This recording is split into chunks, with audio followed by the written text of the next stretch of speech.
Nih Pak, harus turunin dulu dikit. Oke.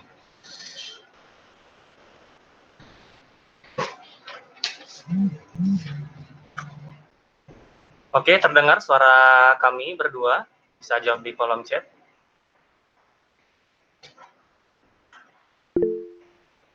Oke, terdengar ya. Baik, karena sekarang sudah menunjukkan sekitar 19.30, maka kita akan memulai diskusi pada hari ini. Diskusi yang bertajuk Omnibus Law dan dampaknya terhadap pengaturan atau konsep dari pengelolaan wilayah pesisir dan pulau-pulau kecil di Indonesia. Oke, jadi thank you buat teman-teman semua, Bapak Ibu rekan sekalian yang sudah menyempatkan waktunya untuk join, untuk ikut diskusi pada malam ini. Saat ini sudah ada sekitar 21 orang yang bergabung, nanti akan diharapkan akan ada lagi teman-teman kita yang bertambah dan akan berjoin di sini.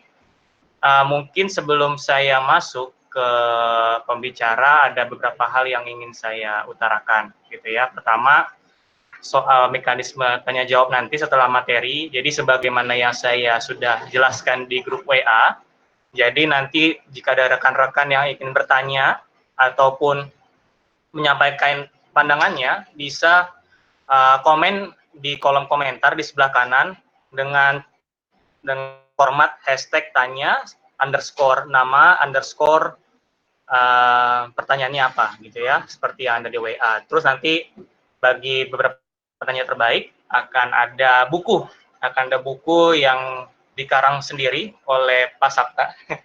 Judulnya membangun raksasa ekonomi laut. Jadi itu semacam buku yang berisi naskah akademik dari Undang-Undang 27 tahun 2007 tentang pengelolaan wilayah pesisir dan pulau-pulau kecil. Karena memang kebetulan beliau sendiri juga termasuk salah satu tim perumus di dalam perancangan undang-undang tersebut gitu ya. Dan juga meskipun sudah ada perubahan ya Pak ya di Undang-Undang nomor 1 tahun 2014 tentang perubahan Undang-Undang 27 tahun 2007 gitu ya. Mungkin sebelum tadi teknis tanya jawab sudah, giveaway bukunya sudah, maka saya mau bacakan dulu CV dari beliau, dari Pak Sabta. Mungkin saya akan presenting dulu CV beliau.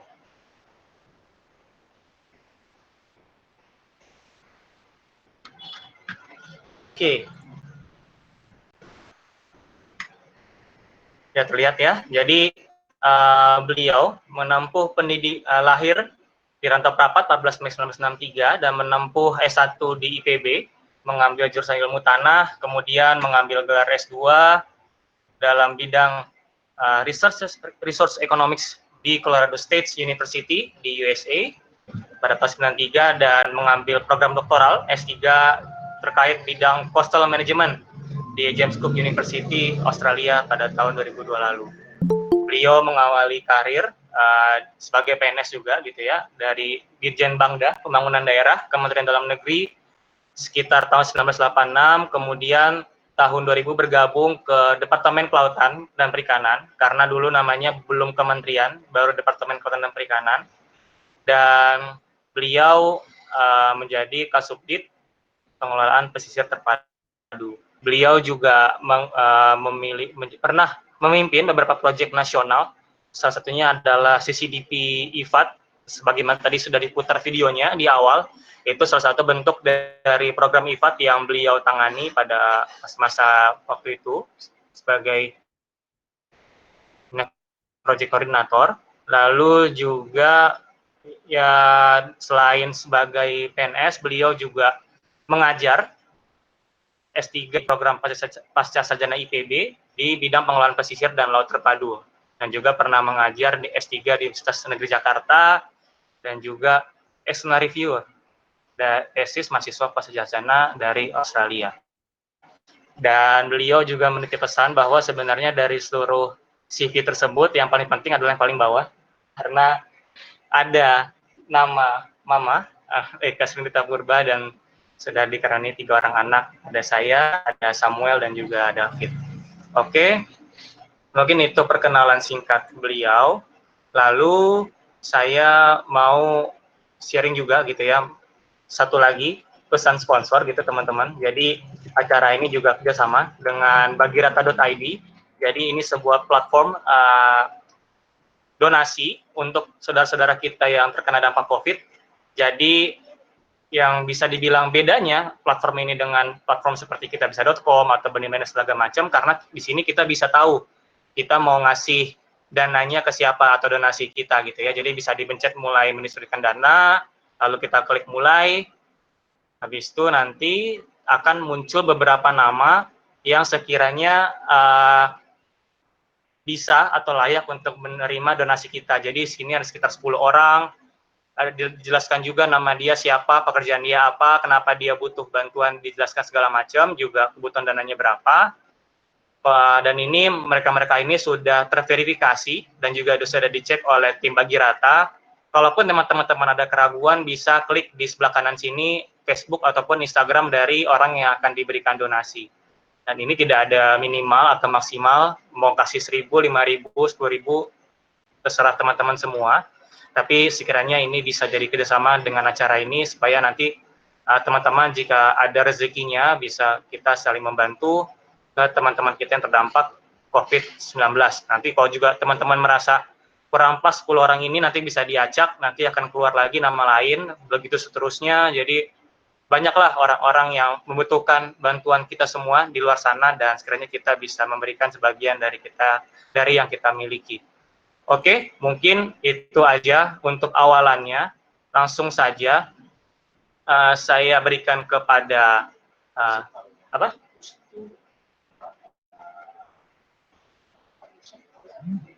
Oh ya, saya lupa terkait substansi di pembuka. Jadi sesuai judulnya gitu ya. Di sini kita bicara Omnibus Law dan spesifiknya dampaknya terhadap pengelolaan wilayah pesisir dan pulau-pulau kecil. Di sini saya pikir kita semua sudah sama-sama banyak mendengar soal Omnibus Law gitu ya. Mungkin kalau kita lihat di berita atau lihat di TV segala macam, yang familiar mungkin Undang-Undang Cipta Kerja, Undang-Undang Omnibus Law Cipta Kerja ataupun Omnibus Law terkait perpajakan. Tapi sebenarnya ada banyak sektor yang terkena dari Omnibus Law ini. Tadi kalau saya lihat di kompas.com ada sekitar 73 sampai 80 undang-undang yang terkena dampak dari Omnibus Law gitu ya. Dan ini sebuah wacana yang dilontarkan oleh Pak Presiden Jokowi sekitar bulan Oktober 2019 gitu ya, dan terus bergulir hingga saat ini, di mana salah satunya dampaknya terhadap Undang-Undang 27 tahun 2007 tentang pengelolaan wilayah pesisir dan pulau-pulau kecil. Nah, untuk itu saya harap diskusi kita spesifik gitu ya, sesuai dengan judul diskusi kita, hanya membahas mengenai bagaimana dampak Omnibus Law terhadap pengelolaan wilayah pesisir di Indonesia. Kita tidak berbicara lagi mengenai apa itu Omnibus Law, kita tidak berbicara apakah kita setuju atau tidak dengan Omnibus Law, tapi kita berbicara apa saja implikasi, apa saja dampak yang timbul akibat keberlakuan Omnibus Law, karena beliau kita juga sebagai salah satu orang yang dimintai advice dalam Omnibus Law untuk terhadap undang-undang di sektor kelautan. Jadi mungkin beliau bisa berbicara banyak gitu ya, bagaimana implikasi Omnibus Law di undang-undang pengelolaan wilayah pesisir. Mungkin itu aja pembukaan dari saya. Saya langsung ke Pak Sabta untuk menjelaskan presentasinya. Silakan, Pak. Ya, selamat malam teman-teman sekalian. Atas kesempatan untuk diskusi mengenai implikasi Omnibus Law terhadap Undang-Undang 27 2007 junto Undang-Undang Nomor 1 Tahun 2014 mengenai pengelolaan wilayah pesisir dan pulau-pulau kecil. Jadi sekali lagi selamat malam. Salam sejahtera bagi kita semua. Assalamualaikum warahmatullahi wabarakatuh. Om Swastiastu, salam budaya. Jadi Undang-Undang Pengelolaan Wilayah Pesisir ini merupakan undang-undang pertama yang memberikan pengaturan setingkat undang-undang mengenai wilayah pesisir dan pulau-pulau kecil di Indonesia. Kita merupakan negara yang paling banyak pulaunya, archipelagic state, ya. Sudah didaftarkan di PBB, pulaunya itu 16.679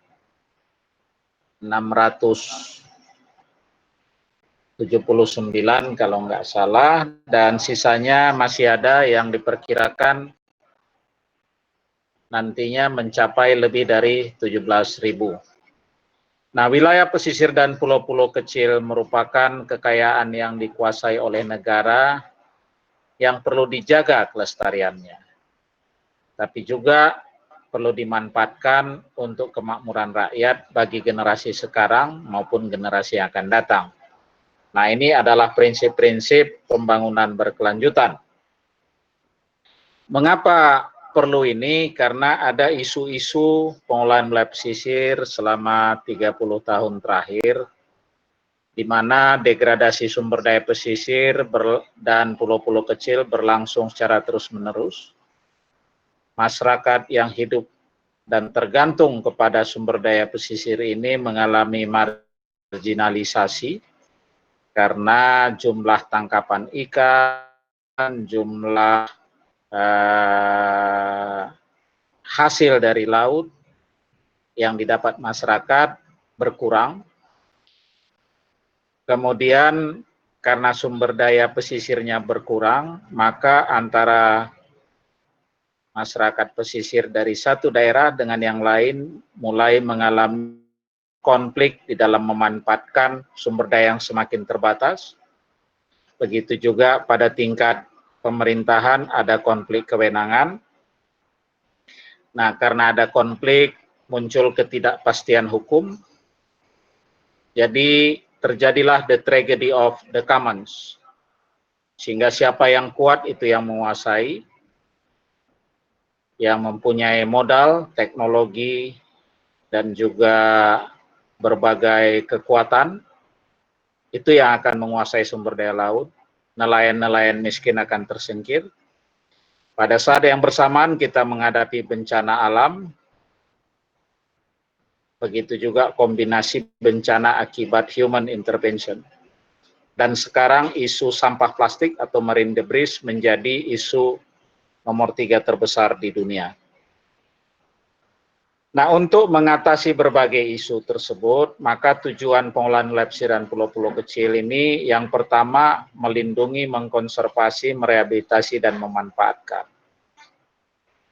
Yang kedua, menciptakan keharmonisan dan sinergi antara pemerintah, dalam hal ini pemerintah pusat, pemerintah daerah, baik provinsi maupun kabupaten kota dalam pengolahan sumber daya pesisir dan pulau-pulau kecil. Yang ketiga, memperkuat peran serta masyarakat, lembaga pemerintah maupun non-pemerintah, dan inisiatif masyarakat dalam mengelola wilayah pesisir. Dan yang keempat, meningkatkan nilai sosial, nilai ekonomi, nilai budaya masyarakat melalui peran serta masyarakat. Nah, untuk itu di dalam pengelolaan mulai tahap, karena pengelolaan ini kan ada unsurnya perencanaan, ada pemanfaatan, ada pengendalian. Nah, untuk itu perlu keterpaduan, baik keterpaduan antar sektor pemerintahan, berbagai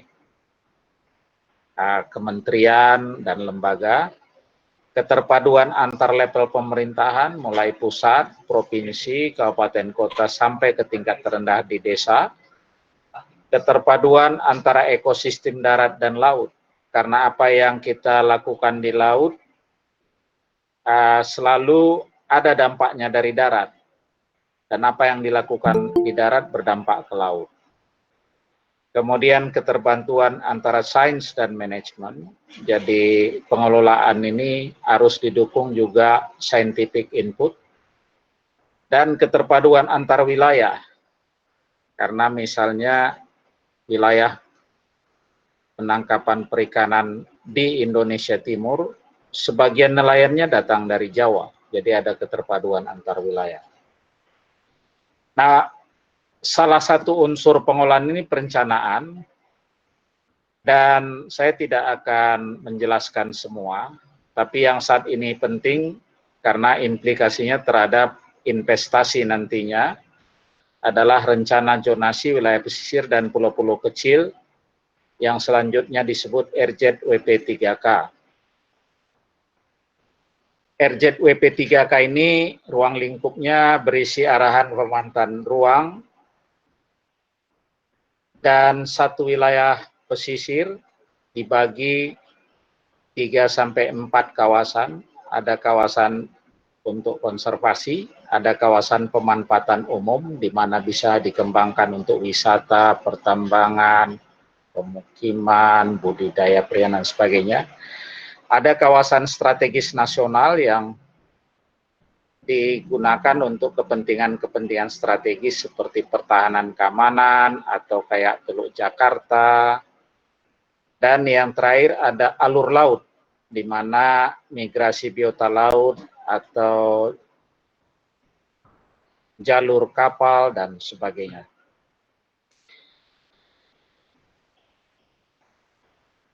Kemudian RZWP3K ini ditetapkan oleh Perda Provinsi.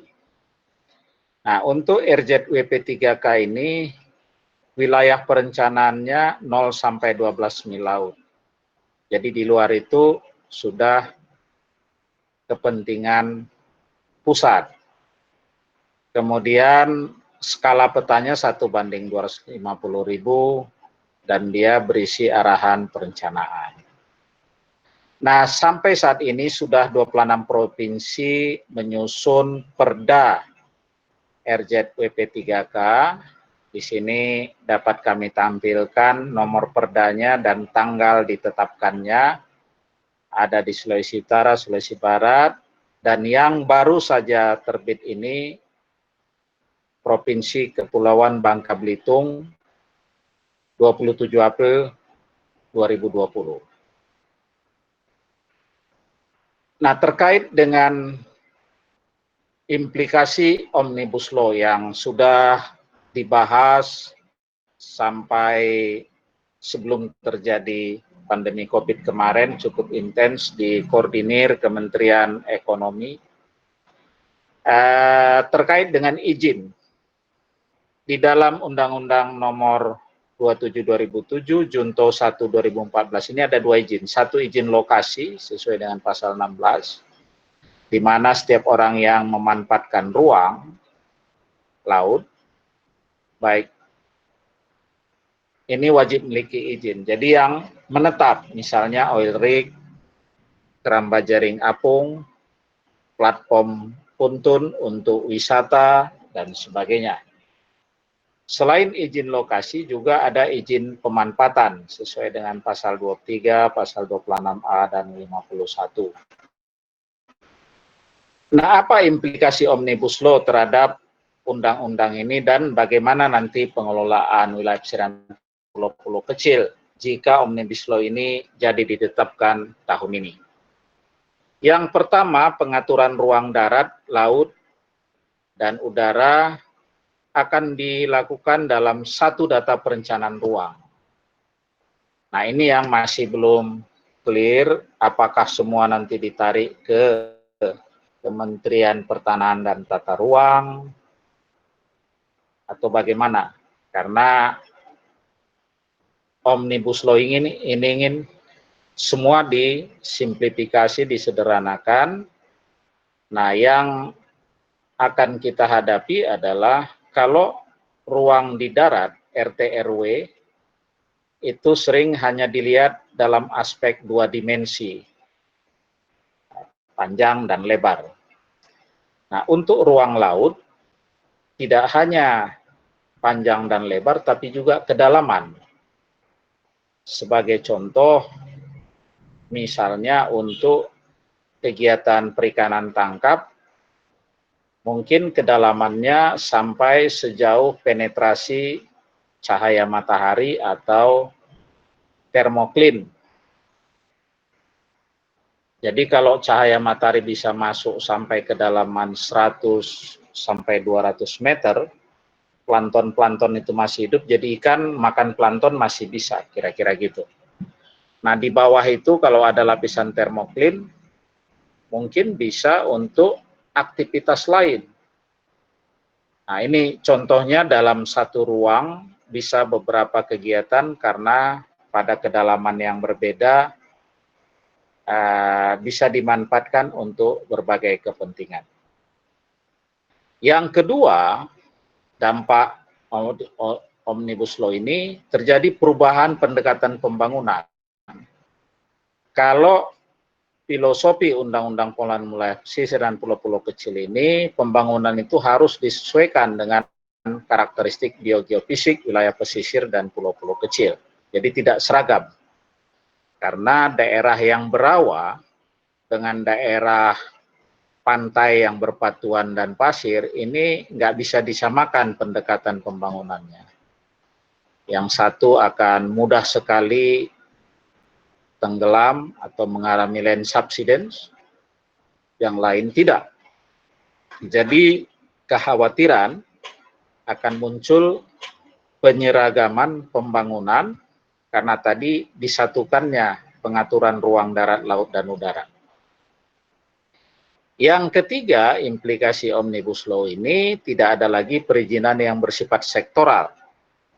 Jadi izin pemanfaatan dan izin lokasi tadi mungkin masih ada, tapi tidak lagi menjadi kewenangan KKP dan kewenangan provinsi yang menerbitkan RZWP 3K. Nah, yang keempat, semua kewenangan presiden ini akan ditarik ke pusat, ke pemerintah, dalam hal ini presiden. Lalu presiden yang akan menentukan perizinan dimaksud, siapa yang akan mengeluarkannya. Saya mencoba diskusi dengan beberapa pihak, apakah itu dikembalikan ke KKP? Belum tentu katanya. Bisa jadi ada kewenangan pemberian izin ini di BKPM gitu. Jadi ini menjadi pasti nanti setelah ditetapkannya Omnibus Law ini, yang nantinya mungkin ada 70-80 undang-undang yang harus menyesuaikan dengan ketetapan baru Omnibus Law. Yang terakhir,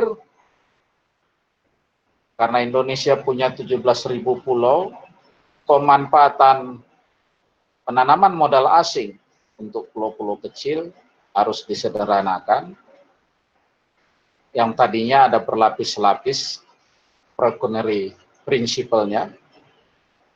Nah, sekarang harus disederhanakan dan dalam konteks perizinan hanya diberi waktu 10 hari. Jadi begitu investor mendaftar ke BKPM, kemudian semua persyaratannya lengkap, maka hanya diberi waktu 10 hari, Kementerian Kelautan dan Perikanan mereview, tapi keputusan izin diberikan atau enggak di BKPM, bukan di KKP. Fungsi KKP memberikan rekomendasi, oke, ini bisa diberi izin. Nah, konsekuensinya harus ada SDM yang mampu dalam 10 hari memverifikasi lapangan, harus ada kemampuan hati-hati yang tinggi. Kalau tidak, ketika mereka investornya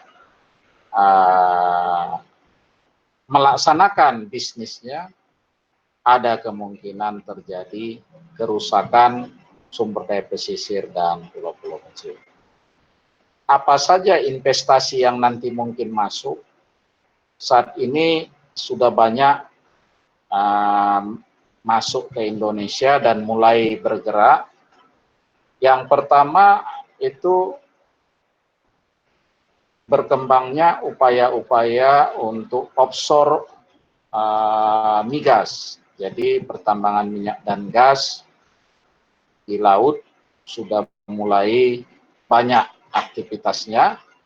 Salah satu contoh Blok Masela di Maluku, juga di perairan Papua, Maluku, Maluku Utara, sudah mulai ada eksplorasi minyak dan gas. Yang kedua, yang lagi banyak berkembang dan isunya pernah jadi hot adalah reklamasi wilayah pesisir, di mana lagi trending mode orang untuk memiliki rumah yang menghadap ke laut atau dikenal dengan waterfront city. Yang ketiga, Indonesia merupakan salah satu sumber nikel. Nah, untuk mendapatkan nikel itu dia harus menggali tanah, mengolahnya, mengekstrak dari ore menjadi nikel yang siap diolah, yang rencananya jadi baterai. Nah, limbahnya ini banyak sehingga perlu tailingnya itu dibuang ke laut, karena kalau di darat aja cepat penuh bak penampungnya. Nah, ini yang beberapa perusahaan sedang mengajukan izin yang sudah lebih dari 1 tahun, tapi belum dapat izin lingkungannya. Saya bayangkan sudah lebih 1 tahun mereka minta izin lokasi dan izin lingkungan untuk pembuangan tailing disebut deep sea tailing placement. Nah, dengan nanti berlakunya Omnibus Law, maka dalam tempo 10 hari ini harus sudah selesai ditolak atau disetujui. Nah, ini potensi-potensi yang akan kita hadapi, implikasi dari Omnibus Law terhadap pengelolaan kesehatan biologis. Saya cukupkan dulu pengantar diskusi sampai sini. Mungkin kita bisa diskusi lebih luas nantinya. Wassalamualaikum warahmatullahi wabarakatuh. Kami kembalikan ke moderator. Oke, mantap. Ya, oke, saya buka dulu.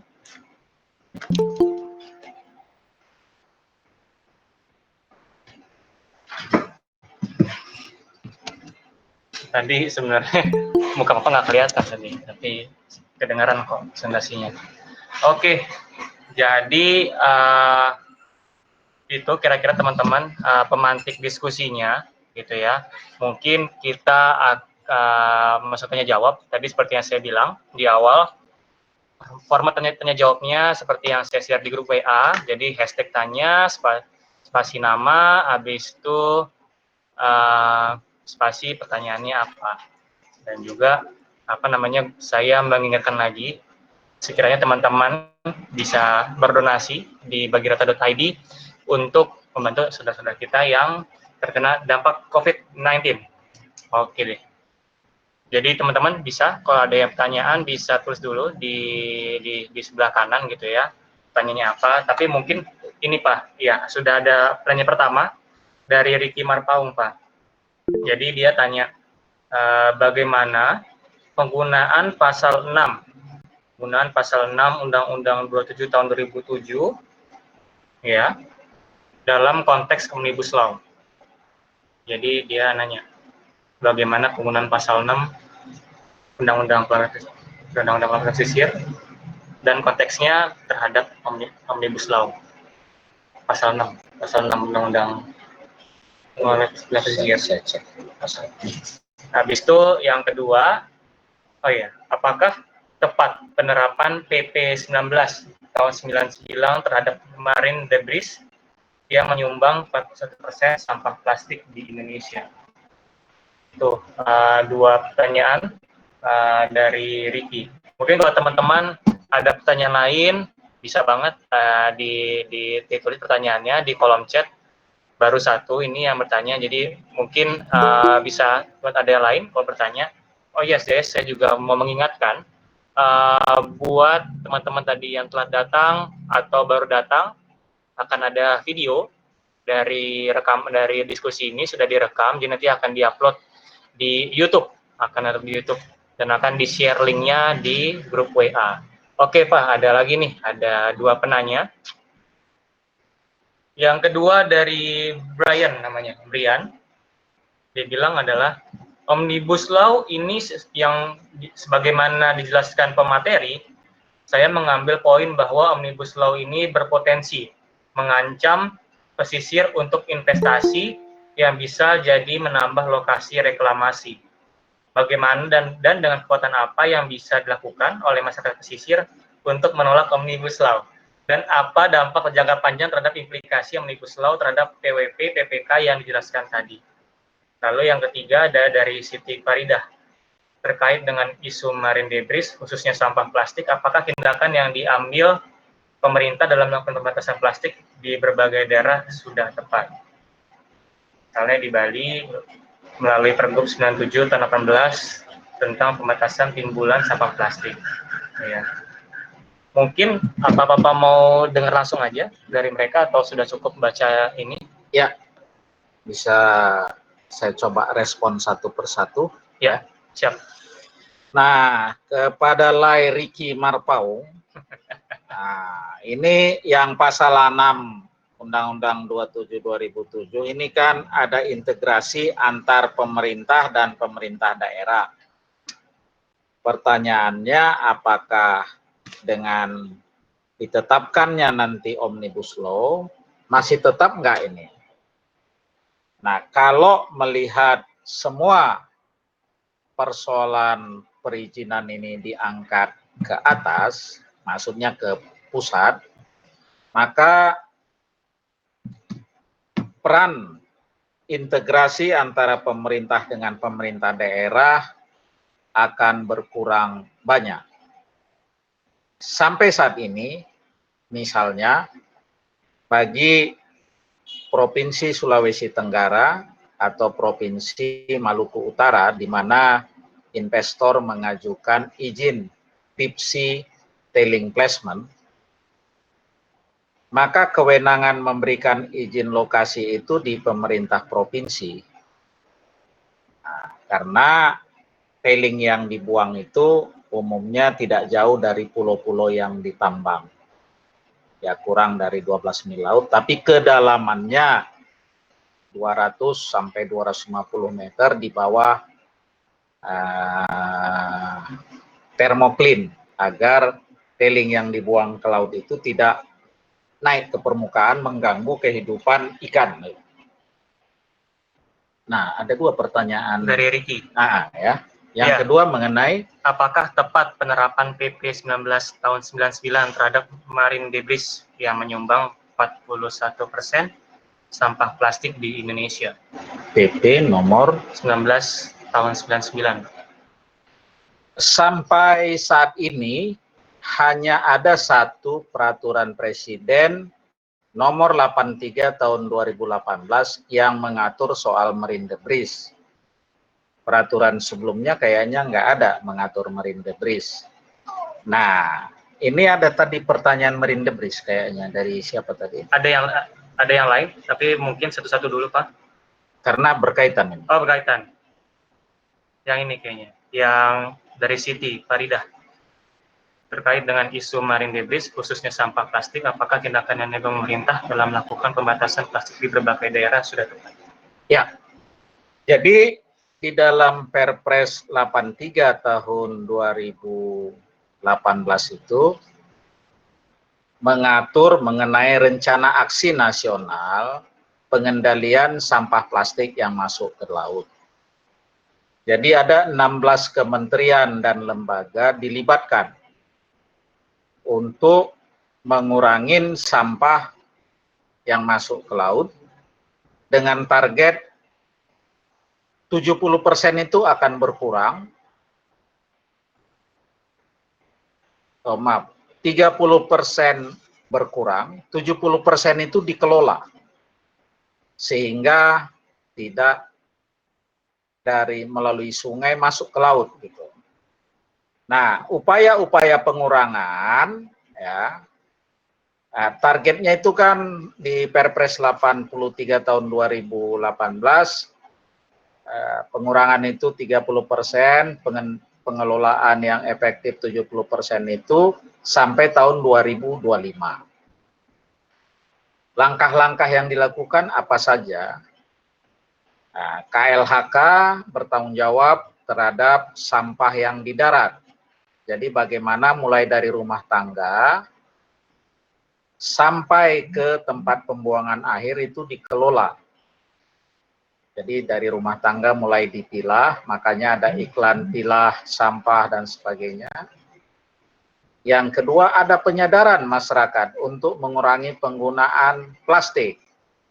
Jadi single use plastik dikurangin dengan cara, ya kalau minum jangan pakai air botol mineral, tapi airnya dipakai, masukkan ke tumbler.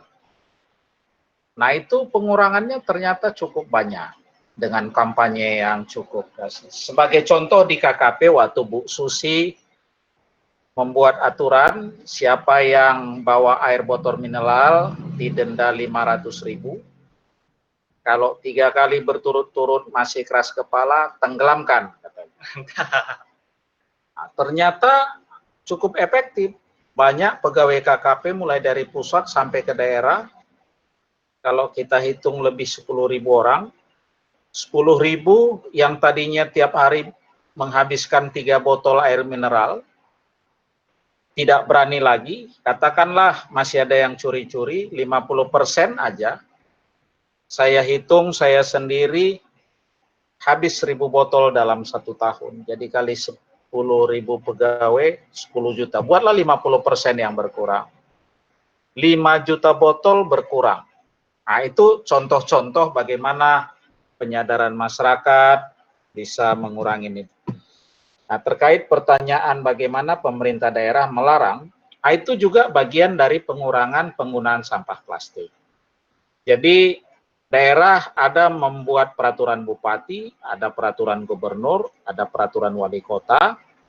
Itu sudah ada 16 daerah yang membuat itu. Dan banyak daerah yang cukup efektif. Yang kedua, dilakukan juga plastik berbayar untuk mengurangi orang banyak bawa plastik.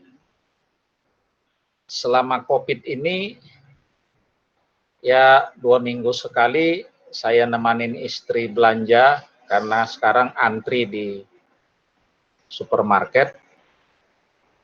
Kami kalau minta plastik harus bayar, makanya kami pakai kotak gitu. Nah, saya melihat di banyak supermarket sekarang sudah timbul kesadaran mengurangi penggunaan sampah plastik.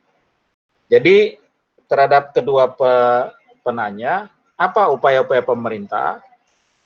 Upaya itu dijabarkan dalam Perpres 83 2018, termasuk di dalamnya adalah pelarangan penggunaan plastik sekali pakai.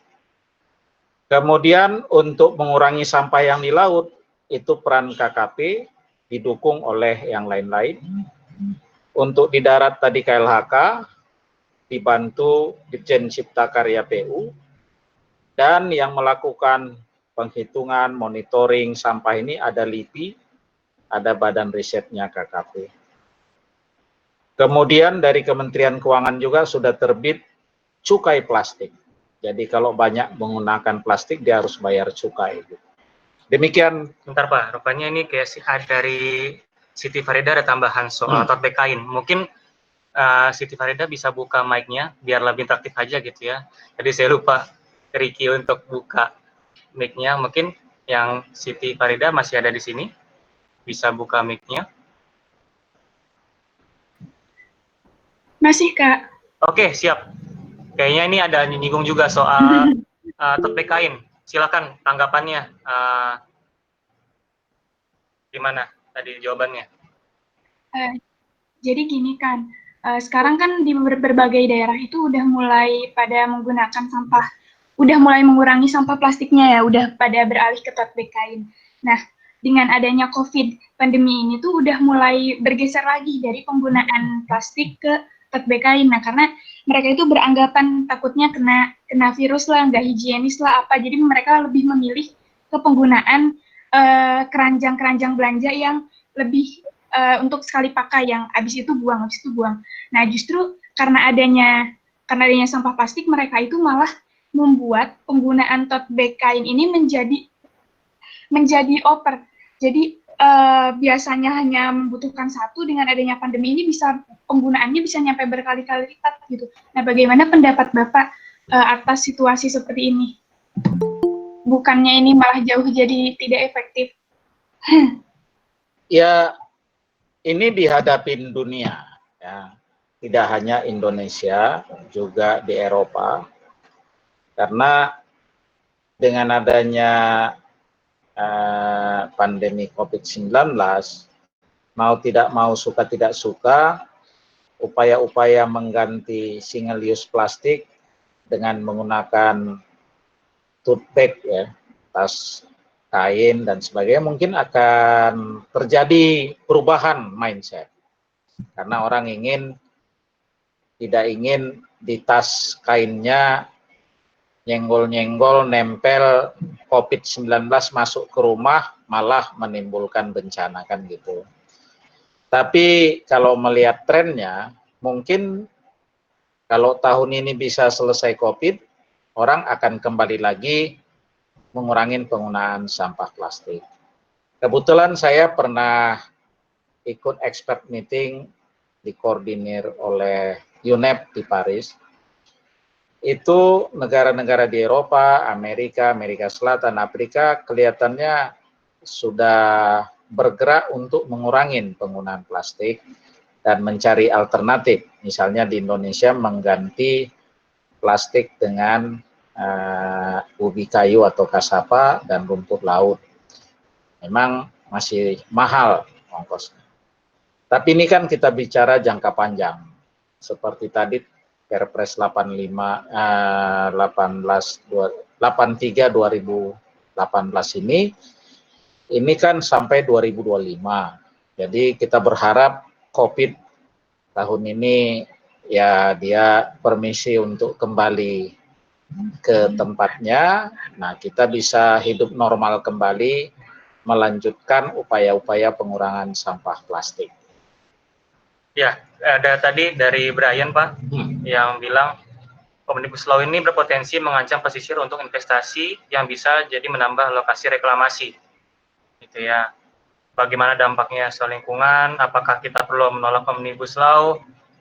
Dan apa dampak jangka panjang terhadap implikasi Omnibus Law terhadap PWP, PPK?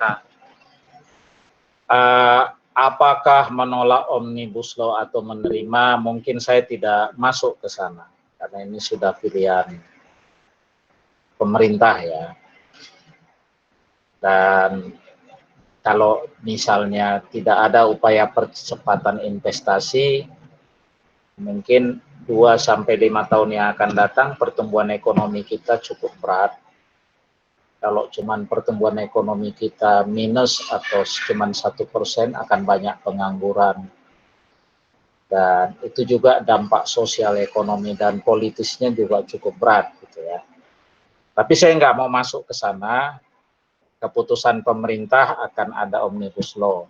Nah, pertanyaannya, dampak lingkungannya. Nah, seperti yang saya sampaikan tadi, persoalan terberat adalah bagaimana kita mereview usulan-usulan dari investor. Apakah layak atau tidak? Karena pengetahuan kita mengenai laut, apalagi laut Indonesia yang beragam, ya, ada yang dangkal, dalam, ada kayak palung gitu. Itu sangat terbatas. Ahli-ahli kelautan kita juga belum sebanyak ahli-ahli di daratan. Saya ikut dalam tim waktu mereview usulan tailing. Nah, di rapat tahap pertama, si perusahaan mengajukan kedalaman tailingnya 170 meter karena termoklinnya 150 meter. Tapi kami mengundang expert meeting, ahli-ahli geologi laut, juga oceanografi, baik fisikal oceanografi maupun oceanografi lainnya. Nah, mereka melihat bahwa di daerah Halmahera, mulai dari Pasifik ada alur sampai Samudra Indonesia yang berpotensi terjadi percampuran, dan pernah tahun 1600-an ada gempa di dasar laut yang menimbulkan tsunami lah. Kita juga bingung nih, tahun 1600-an bisa dilacak ahli-ahlinya. Nah, kami akhirnya merekomendasikan agar itu harus lebih dalam lagi. Dan si pihak perusahaan pada akhirnya mau pada kedalaman 230 meter untuk menghindari ketika terjadi gempa di dasar laut, tailingnya itu akan bercampur dengan air laut naik ke permukaan, kira-kira gitu. Mungkin juga Pak. Nah, ini tailing itu limbah hasil tambang. Jadi dia biasanya ketika tanah dikeruk ada biji-biji nikel. Nah, untuk membersihkan itu menggunakan logam berat. Ya, yang dulu air raksa, mungkin sekarang banyak pilihan. Nah, itu kalau dibuang ke permukaan air laut, maka terjadi keracunan. Nah, kira-kira gitu. Jadi kalau dia dibuang di bawah termoklin, dia nggak naik ke permukaan, kira-kira gitu. Nah, yang kedua tadi akan banyak reklamasi. Saya yakin, karena dari teman-teman yang nangis sudah banyak antri nih. Jangankan Teluk Jakarta, Teluk Benoa. Di banyak kota pantai kayak Manado, Makassar, Jayapura, bahkan Balikpapan yang tanahnya, hutannya masih luas, orang mengajukan reklamasi karena si pengembang perumahan kalau dia bangun di tubir laut kayak kota pantai itu laku katanya. Nah, jadi terhadap pertanyaan Bung Brian, ya tren itu akan meningkat. Nah, disinilah dibutuhkan kehati-hatian pakar-pakar kita sebelum rekomendasi memberikan izin, apakah mereka cukup waktu 10 hari mereview proposal itu. Yang saya bayangkan, ketika ada sekali 5 expert kayak gitu kan paling 3-4 orang dalam satu kementerian. Ini yang gimana gitu ya. Nah, saya nggak terlalu ingin berandai-andai, tapi kita semua berniat baik, investasi lancar, tapi juga tingkat kerusakan lingkungan harus bisa kita kawal sampai batas toleransi yang diizinkan. Dari Brian mungkin ada tanggapan, bisa dinyalain mic-nya.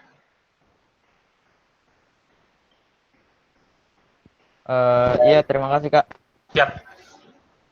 Begini, tanggapannya mungkin mengarah kepada dampak kepada masyarakat pesisir, dampaknya kepada masyarakat pesisir, karena secara rasional kalau kita pikir reklamasi itu dilakukan, maka wilayah untuk nelayan pun makin berkurang, apalagi izin-izin yang untuk investasi sudah tidak diatur oleh pemerintah daerah kalau Omnibus Law jadi untuk disahkan begitu. Mungkin itu dari saya Kak, terima kasih. Ya, silakan Pak. Ya, jadi kekhawatiran kami juga sama dengan Bung Brian, dengan minimnya peran pemerintah daerah. Tetap ada, nggak mungkin nggak ada.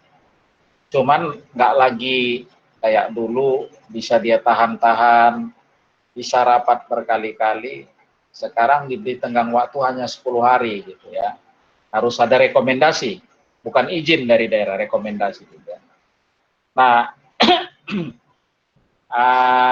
akan banyak reklamasi. Sebenarnya reklamasi bukan barang haram, ya. Belanda itu sebagian kan dari hasil reklamasi Singapura. Tapi kalau prinsip-prinsip lingkungan, AMDAL yang kuat dan sebagainya, kita lihat Singapura malah nilai ekonomi pesisirnya makin besar. Nah, memang di sana akhirnya nelayan tersingkir. Dia cari ada pulau, di sanalah nelayan-nelayan tradisional masih diberi ruang, tapi kan jumlahnya nggak banyak lagi. Nah, tapi saya melihat bahwa dalam jangka panjang nelayan-nelayan kecil yang berada di kota-kota besar juga akan berkurang. Karena ikan-ikan yang ada di teluk kayak Jakarta, Makassar, Surabaya, Manado, dan sebagainya, karena ekosistemnya makin rusak, tentu ikan akan berkurang secara signifikan.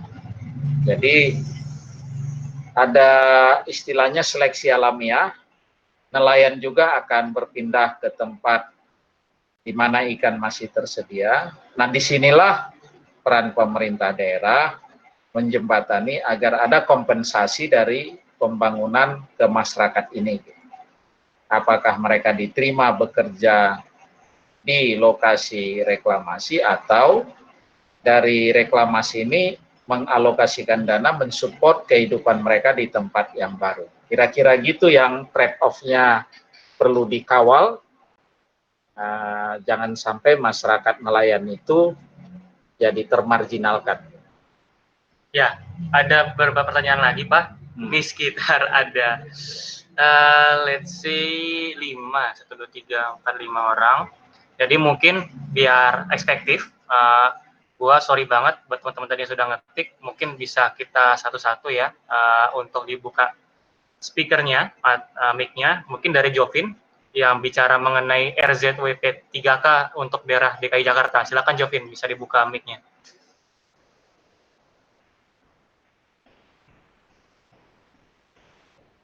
Jovin?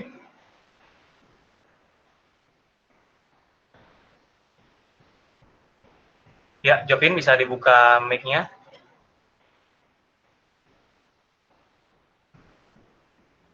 Halo, Oke, ya, sorry. ya siap. Silakan Jovin, Oke. pertanyaannya dikeraskannya suaranya. Oke. Ya, jadi terima kasih Pak atas paparannya. Pertanyaan saya mungkin tentang fokus tentang RZWP 3K ya.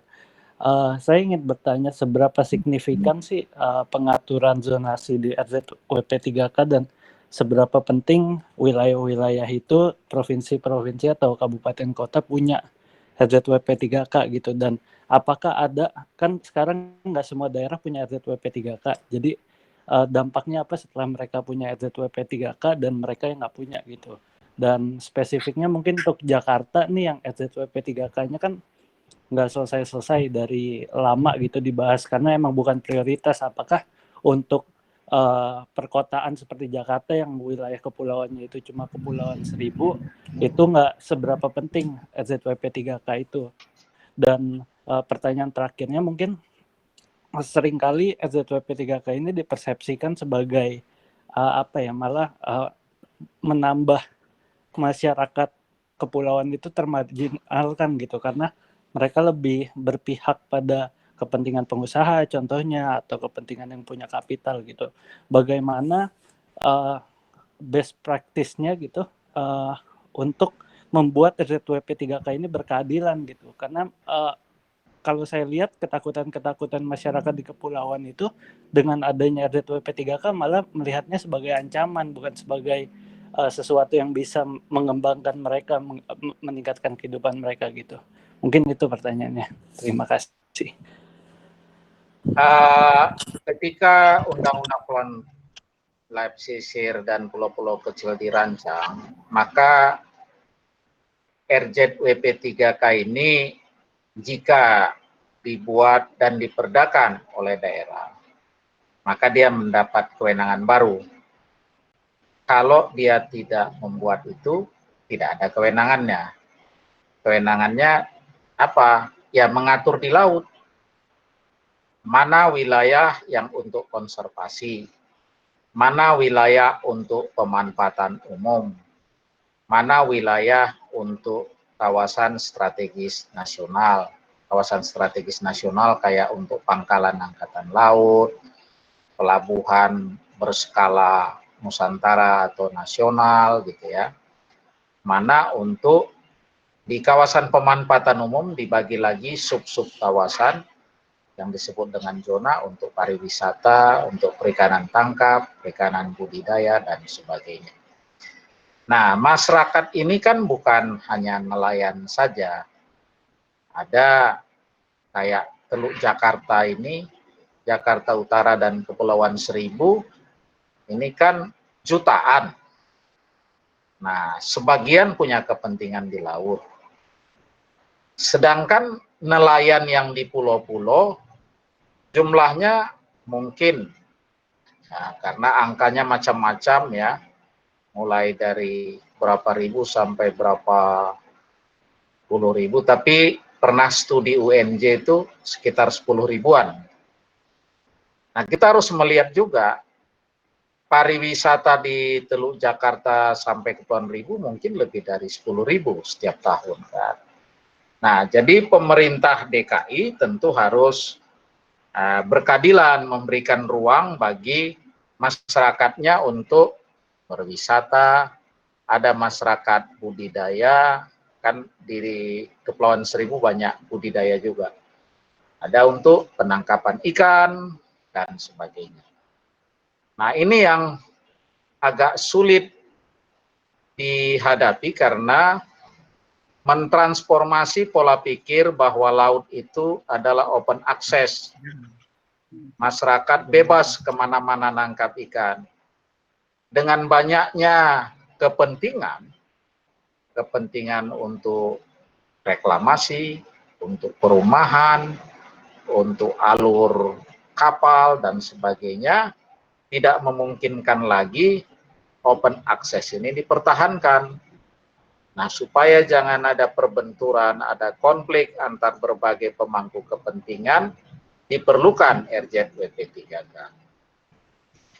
Di beberapa daerah RZWP3K ini justru memberikan manfaat dan jaminan bagi berbagai pihak. Dengan adanya zona untuk perikanan tangkap, maka nelayan merasa aman di sana menangkap ikan. Terus zona budidaya, ada budidaya mutiara, ada budidaya rumput laut, ada budidaya ikan kerapu yang membutuhkan kualitas perairan yang baik. Mereka jadi aman, karena kalau dia budidaya mutiara terus tiba-tiba nanti ada pembuangan limbah di sana, habis kan mutiaranya, investasinya dan sebagainya. Kalau 30 tahun yang lalu mungkin belum banyak orang memanfaatkan sumber daya kelautan, open access masih aman-aman aja.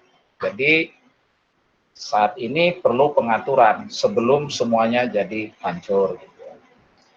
Nah, dari 34 provinsi, 26 sudah membuat perdanya, jadi tinggal 8 lagi. Beberapa itu sudah di DPRD. Nah, tadi diambil contoh DKI, mereka sebenarnya sudah pernah buat. Cuman tarik ulur kepentingan, pemangku kepentingan ini kuat kali. Dan mungkin tahulah ada sampai ditangkap KPK dan sebagainya. Tapi kalau tidak salah, minggu lalu Presiden telah menetapkan tata ruang termasuk lautnya. Dan itu kombinasi RZWP3K dengan RT/RW. Karena Teluk Jakarta sampai Kepulauan merupakan kawasan strategis nasional. Saya belum baca detailnya, tapi di dalam tata ruang Teluk Jakarta yang telah ditetapkan Presiden karena Perpres, ya, itu pengaturan-pengaturan soal di mana kawasan direklamasi, Pulau G dan sebagainya sudah muncul, di mana untuk konservasi, di mana untuk pemanfaatan umum sudah ada. Mungkin nanti itu diturunkan menjadi basis Perda DKI. Itu kira-kira Ya, siapa tadi? Jovin. Bung Jopin ya. Siap. Lanjut Pak, ini sebenarnya ada dari Asmi Yasmin, tapi kayak tadi sudah dijawab oleh Papa mengenai pembagian wewenang antara dalam urusan sampah laut. Gitu ya. Tadi kayaknya ya soal KLHK sama Oh ya, KKP. saya ulangin ya. Ada 16 kementerian lembaga di pusat yang diberi mandat. Nah, kira-kira gini, untuk di darat, komandannya itu KLHK, di backup oleh PU. Jadi dari hulu sungai sampai muara sungai,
Oke, sudah kembali ya.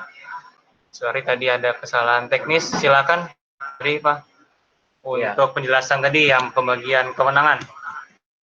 ya, jadi 16 kementerian itu PU menanganin sampah yang di daratan, bagaimana berkurang 30% penggunaan plastik, lalu 70% sampah yang ada dikelola kalau bisa jangan sampai terbuang ke laut, kira-kira gitu.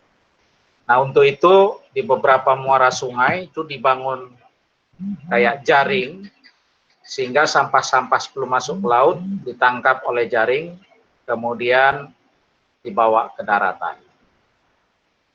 Di Cengkareng Dren bahkan ada kapal bantuan dari Belanda, itu kalau di muara sungainya itu menangkap sampah-sampah yang melewatin Cengkareng Dren.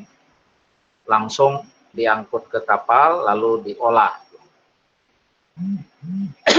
Di Labuan Bajo juga lagi dicoba, kami juga ada membuat perahu untuk mengumpulkan sampah di laut. Jadi 2 perahu digandeng, ketika dia berlayar, sampahnya melewatin celah itu langsung diangkut.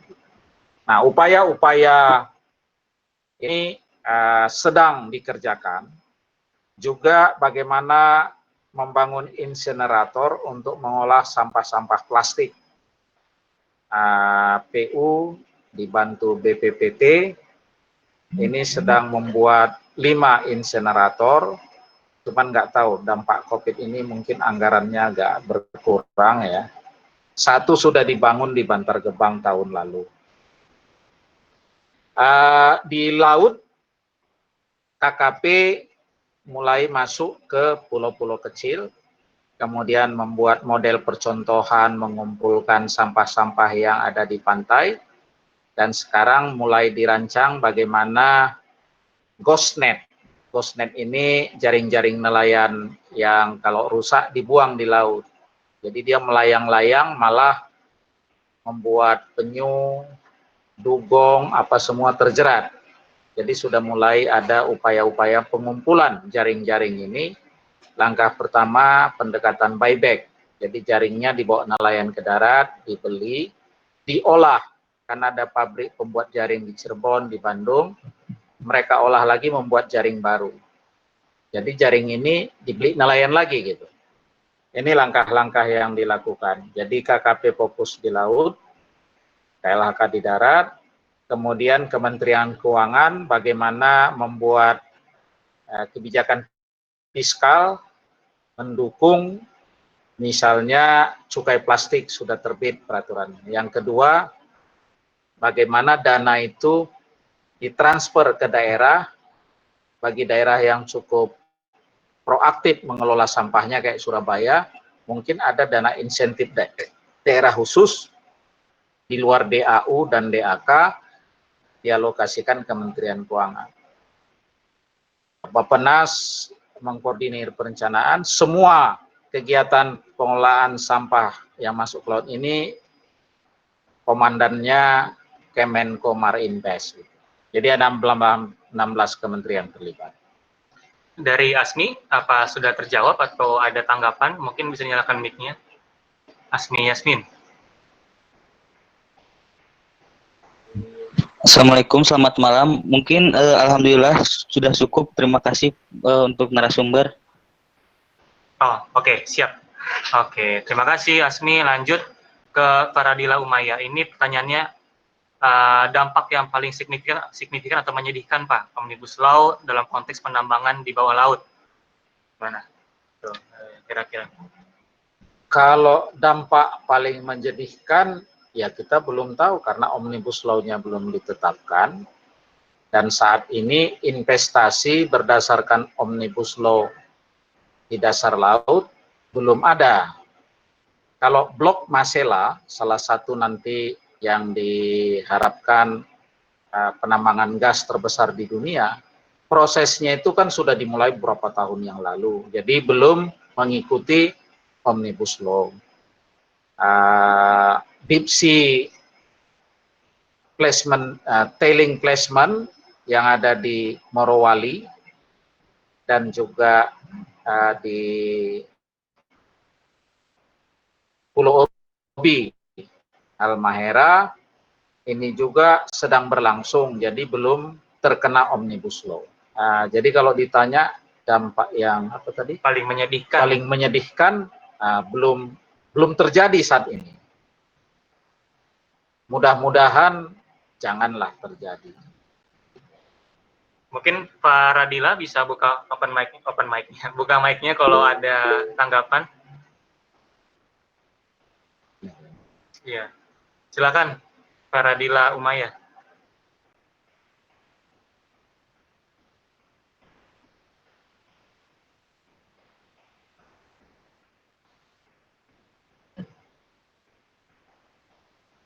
Apa ada tanggapan? Lanjut. Oh, nggak ada ini ya, nggak ada suara ya.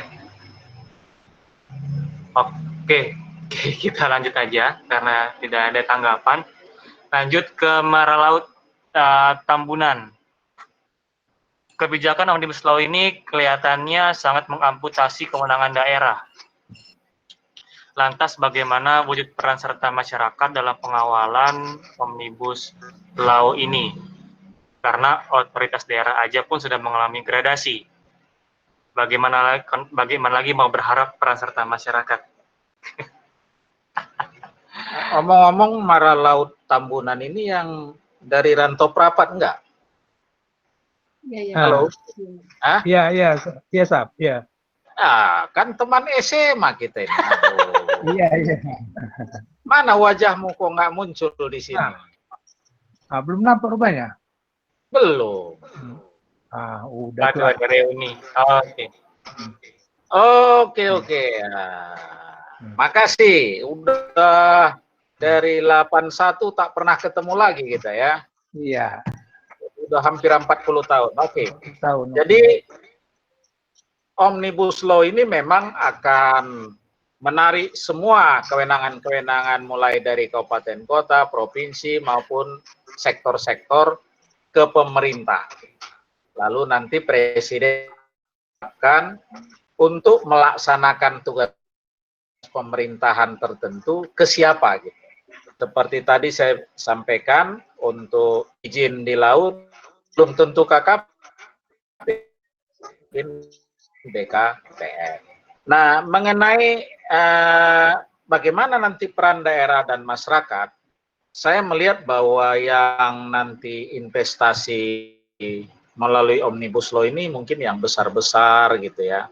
Tapi investasi yang masuk ke Labuan Batu, ke Sumut, yang tidak perlu dari pusat, tetap mengikuti aturan-aturan yang ada. Karena aturan itu tidak dibatalkan, tapi nanti ada penyesuaian kira-kira gitu. Sampai hari ini,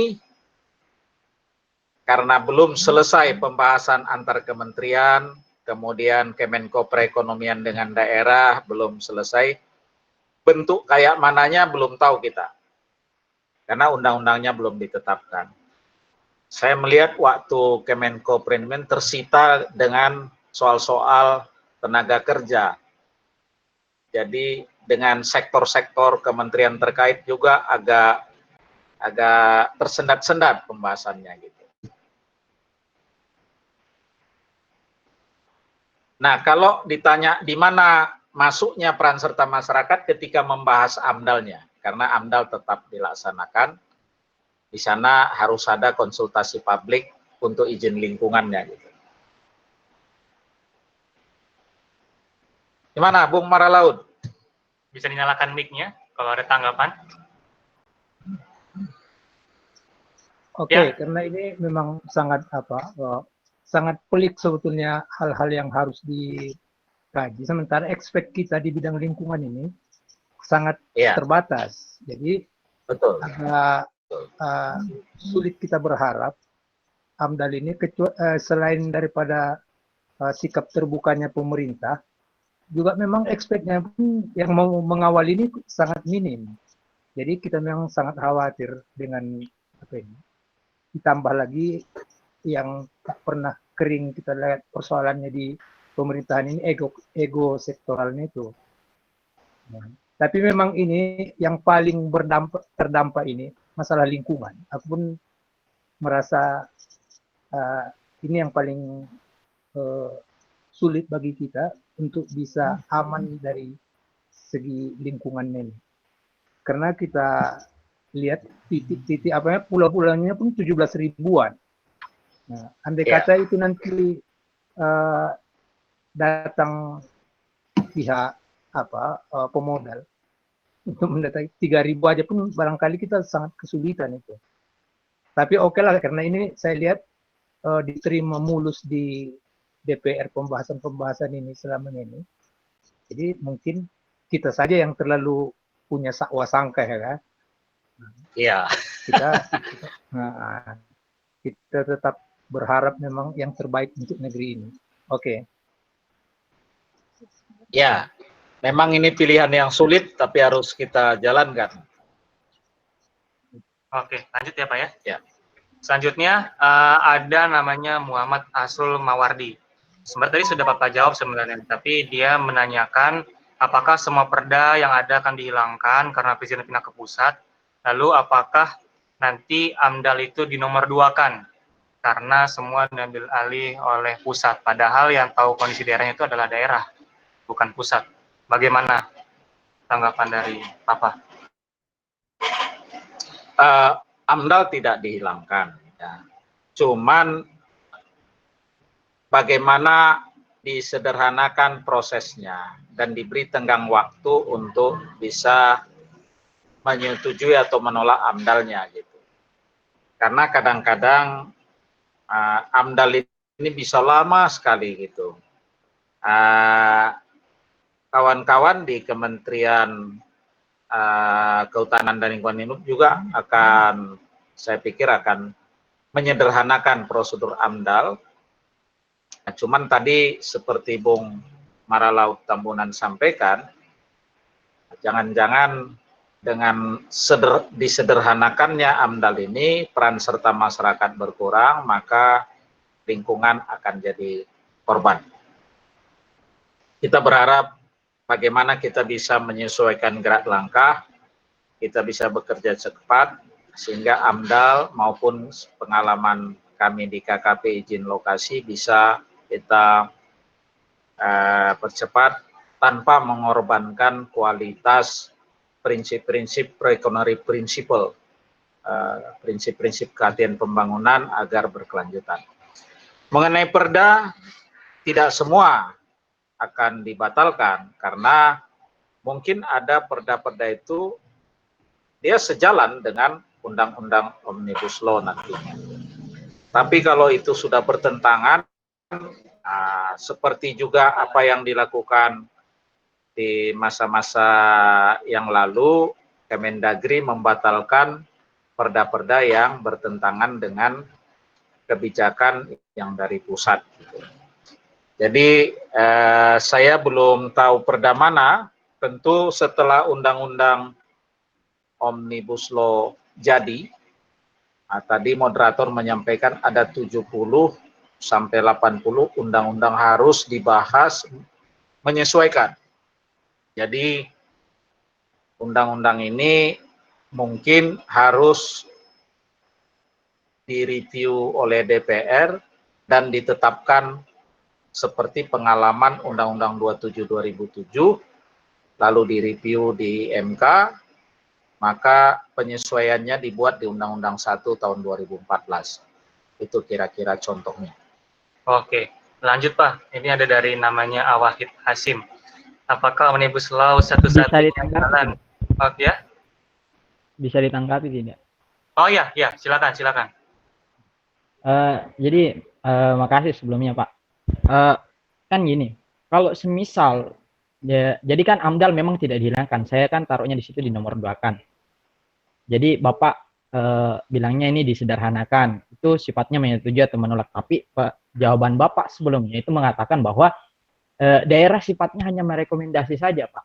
Jadi kalau kewenangan daerah ini juga dipindahkan ke pusat, ya kan Pak?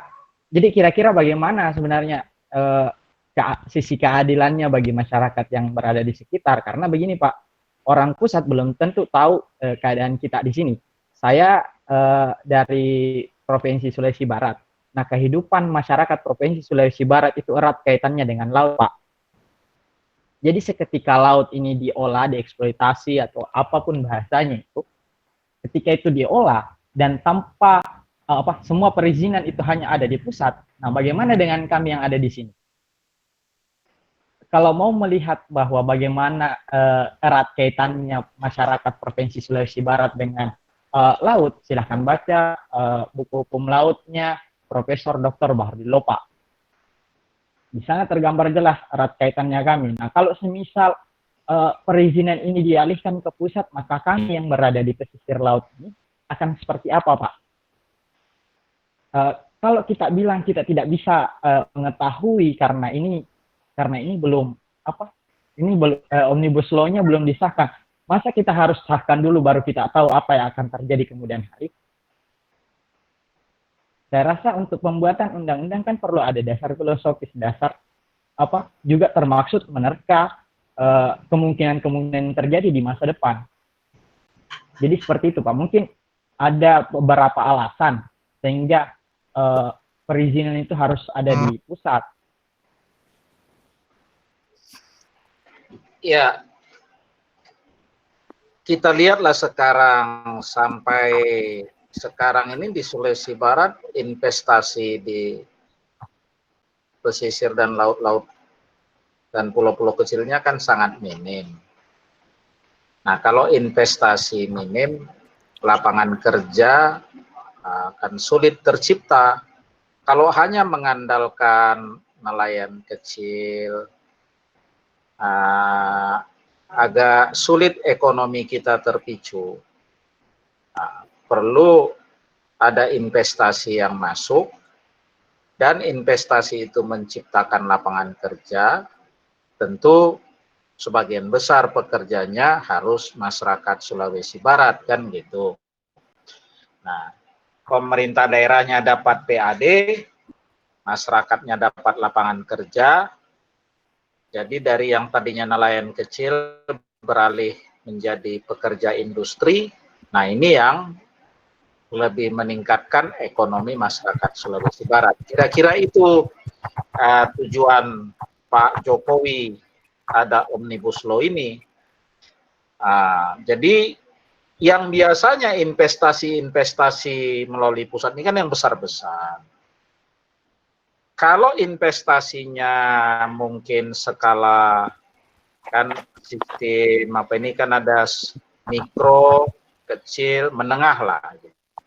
Mungkin dia nggak perlu melalui pusat, dia mengajukan izinnya langsung di Sulawesi Barat atau di kabupaten dan mengikuti prosedur yang ada di daerah sepanjang itu tidak bertentangan dengan Omnibus Law gitu. Nah, saya pikir peran daerah masih ada. Kalau itu proyek strategis nasional, memang tidak ada lagi daerah menerbitkan izin seperti saat ini ada izin lokasi dari pemerintah provinsi ya. Tapi kalau nanti setelah ada Omnibus Law nggak ada lagi. Tapi bagi usaha-usaha skala menengah mungkin masih ada, karena itu nanti berurusan dengan provinsi atau kota. Gitu. Jadi apa kita harus menunggu dulu Omnibus Law-nya jadi, baru kita lihat dampaknya. Kenapa nggak dari sekarang kita diskusikan soal dampak atau dan Omnibus Law? Soal dampak kan bagaimana mengawal implementasinya. Tapi kalau perizinan itu sudah kita lihat agak sulit berkembang investasi ke daerah Sulawesi Barat, begitu juga provinsi lain ya. Karena banyaknya birokrasi, perizinan dan sebagainya, belum lagi kepentingan antar sektor dan sebagainya. Jadi kalau sepanjang izin kan itu istilahnya baru kertas.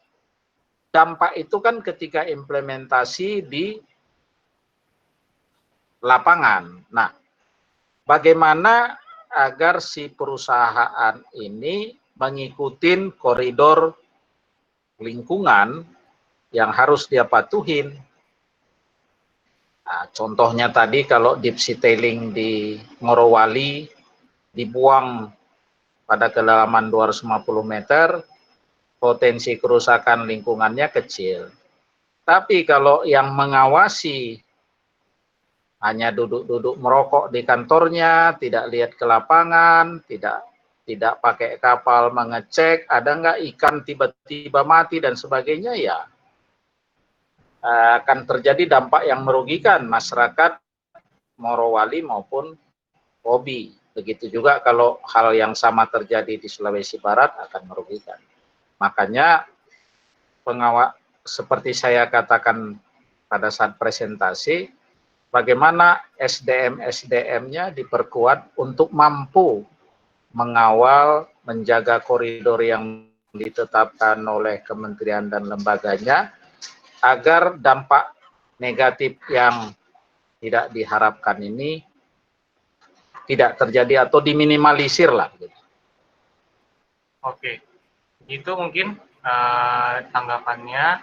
Sebenarnya ini ada lagi Pak, 2 pertanyaan dari namanya Awahid Hasim dan juga Syahrul Ramdhani. Jadi mungkin kayaknya mirip-mirip lah pertanyaannya. Satu nih, ya pertama, Omnibus Law ini satu-satunya jalan nggak untuk meningkatkan investasi dan perekonomian Indonesia? Apakah ada jalan lain? Yang kedua dari Syahrul, hukum Omnibus Law itu milik masyarakat atau pemerintah pusat?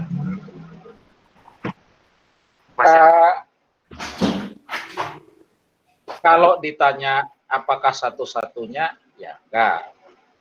Tapi kan kita sudah sejak merdeka sampai sekarang, investasi ini relatif kecil dibandingkan negara-negara ASEAN. Ya kita bayangkanlah Vietnam, saya sudah 2 kali diundang ke Vietnam. Investasi itu dari Amerika bertubi-tubi, padahal dulu musuhnya. Pemerintah pusatnya, pemerintah provinsi, pemerintah kabupaten, dan masyarakatnya, begitu ada investasi welcome. Tidak ada yang mengganggu. Kalau ada yang membuat lambat-lambat, pemerintah pusatnya menghukum langsung, karena Di sana kan negara komunis, jadi satu kepemimpinan. Nggak ada di sini banyak partai yang kadang-kadang tidak setuju dengan presiden, semua lambat kan gitu. Nah, di Thailand investasi juga banyak. Nah, Omnibus Law ini dibuat untuk menerobos 70 sampai 80 undang-undang yang masih yang aktif di Indonesia saat ini yang kadang-kadang menghambat gitu. Nah, ini yang diterobos. Jadi strategi Bapak Presiden menggunakan Omnibus Law untuk menggergaji berbagai hambatan-hambatan yang ada agar perizinan itu cepat. Nah, implementasi di lapang sama aja dengan undang-undang yang lama maupun nanti Omnibus Law itu sama-sama harus mengawal dan tetap mengedepankan prinsip-prinsip pembangunan berkelanjutan. Nah, persoalan di implementasi, sanggup nggak kita mengawalnya kira-kira gitu. Nah, mengenai Kepastian hukum milik siapa? ya, undang-undang itu begitu ditetapkan dalam lembaran negara milik masyarakat Indonesia, karena kita ini membentuk negara dan negara mengatur. Nah, salah satu bentuk pengaturan itu undang-undang. Ada peraturan pemerintah, ada peraturan presiden, ada peraturan daerah. Jadi semua peraturan ini milik negara dan milik masyarakat Indonesia. Udah sih. Udah. Ya, mungkin kalau ada tanggapan dari Awahid Hasim tadi jawabannya. Apakah ada? Masih bersama kita? Oke, atau yang kedua dari Syahrul Ramdhani. Apakah ada tanggapan ya? Ada pertanyaan, teman. Dari Syahrul Ayung, apa ada tanggapan tadi jawabannya? Oke, kalau tidak ada, langsung ke pertanyaan terakhir dari Pak Stefanus. Silakan Pak. Ya, ini Bung Stefanus Mandagi. Dia ini kan ahli pengolahan pesisir dan juga rumput laut di Unsrat. Nah, pertanyaannya sebenarnya banyak SDM di pusat dan daerah yang bisa mengawal implementasi Omnibus Law ini. Nah, betul.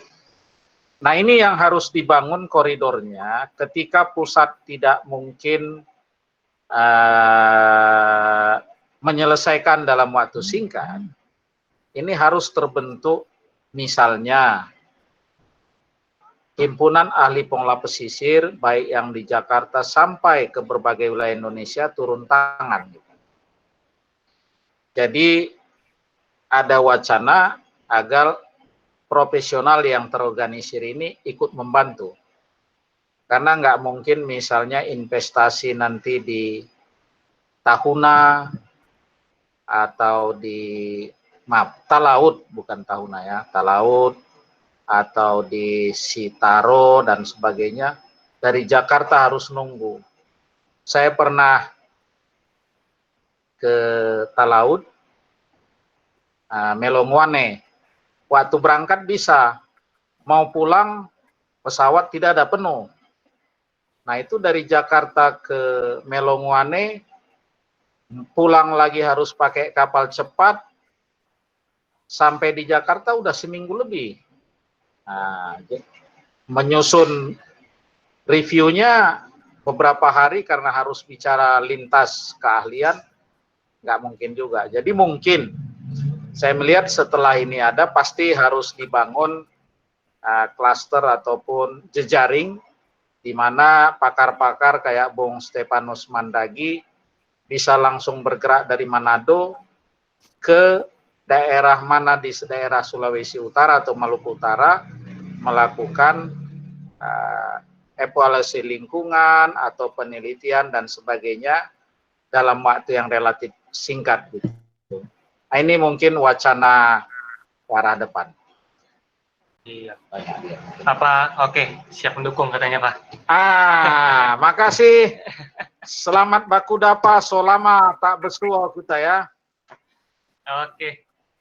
Jadi kurang lebih begitu Pak pertanyaan hari ini. Terima kasih buat teman-teman Bapak Ibu sekalian yang sudah mengikuti diskusi online kita. Mungkin kalau Bapak ada kata-kata penutup, mungkin khususnya kalau tadi yang agak apa ya, agak-agak menjadi polemik kan, apakah kita perlu mendukung investasi apa enggak? Kenapa sih penting investasi Indonesia tadi segala macam soal bagaimana, apakah peran masyarakat akan berkurang segala macam, mungkin poin-poin itu yang menjadi polemik dari Omnibus Law ini. Bapak bisa kasih kata penutup, silakan. Ya, kalau kita misalnya mengambil sikap konservatif kayak Burma, dulu ekonomi Burma tahun 60-an jauh lebih baik dari Indonesia, sampai Perdana Menterinya Nevin bisa jadi ketua Sekjen PBB. Tapi karena mereka konservatif, jaga investasi dari luar tidak ini, ya sekarang ketinggalan jauh dari Indonesia. Nah, jadi kita tidak bisa menisbikan investasi itu kita perlukan. Yang perlu kita kawal jangan sampai investasi itu merusak sumber daya kita. Kita punya sumber daya yang melimpah, tapi karena tidak ada nilai tambah yang baik, makanya GDP kita kecil. Singapura, Taiwan, Jepang, Korea yang sumber dayanya sangat terbatas, tapi dia menggunakan knowledge dari penduduknya, mengembangkan industri, investasi masuk, jadi negara yang kaya gitu. Nah, ini pilihan kita, pemerintah sudah memutuskan, kita ingin investasi banyak masuk ke Indonesia. Bapak Ibu, teman-teman sekalian, kita harus memandang ke depan. Hope for the best, but we have to prepare for the worst. Ini yang mungkin harus kita lakukan. Ini Pak, terima kasih. Menarik Pak. Ada yang komentar terakhir nih Pak. Dari Bung Brian tadi, ada satu hal yang perlu kita ingat adalah ketika Omnibus ini diaktifkan akan membuat nelayan kehilangan pekerjaannya, petani dan buruh perkebunan kehilangan pekerjaannya. Gimana Pak? Itu premis yang nggak benar ya. Karena saya sendiri ikut merancang Ocean for Prosperity untuk sedang merancang. Justru bagaimana nelayan ini yang tadinya menangkap ikan lalu dia jual dengan harga murah, maka yang kita lakukan adalah bagaimana nelayan ini dengan jumlah tangkapan yang sama, dia bisa mendapatkan nilai tambah dari hasil tangkapannya. Misalnya saya kalau ke Maluku Tenggara atau apa gitu ya, Merauke, beli kepiting yang masih hidup besar, harganya murah. Di Jakarta satu porsi kepiting yang besar itu sudah ratusan ribu. Nah, di sini nilai tambahnya bagaimana kita membangun simpul-simpul transportasi sehingga nelayan di Merauke, Maluku Tenggara bisa menjual produknya dengan harga lebih mahal. Dia nggak perlu menambah tangkapannya, tapi bisa dijual dengan lebih mahal dan konsumen di kota-kota besar bisa membeli dengan harga yang atraktif. Kalau petani nggak mungkin dia akan kehilangan. Indonesia ini penduduknya aja 270 juta dan perlu makan. Nggak bisa kita doa saja, perlu makan. Jadi nggak akan mungkin petani kehilangan lapangan kerja, nelayan kehilangan lapangan kerja. Nah, yang harus kita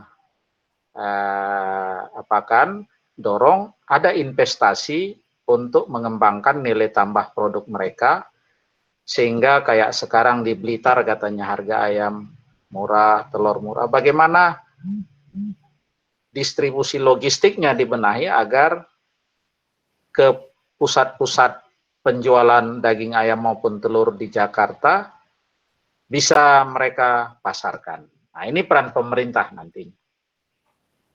Gitu Pak Brian Abdullah ya. Oke, thank you Bapak atas pemaparannya. Mungkin tadi kan ada janji giveaway buku. Kira-kira Bapak mau ngasih berapa buku sama penanya terbaik tadi siapa kira-kira pertanyaan yang paling mantul?